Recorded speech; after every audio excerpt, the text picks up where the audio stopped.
Smartwatch ni dah turun harga. Jadi dalam 200 lebih, bawah RM300, masih lagi berbaloi walaupun dah lama keluar sebab fungsi dia padu. Inilah dia jam Amazfit Bip 5. Skrin LCD besar, terang, saiz 1.91 inci dan senang sangat nak guna sebab smooth saja dia punya touchscreen. Bateri pula tahan sehingga 10 hari dan ada banyak watch face korang boleh customize di Zepp app. Fungsi kesihatan seperti heart rate, SpO2 blood oxygen, stres dan tidur, korang boleh monitor 24 jam. Jam ni dah ada mikrofon dan speaker, maksudnya korang boleh buat call dan angkat call guna jam sahaja melalui Bluetooth.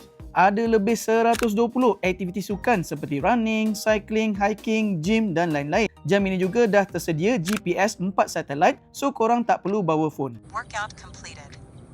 During this workout, distance 1.61 kilometers. Nak bagi anak-anak pakai pun boleh, link beli aku dah sediakan.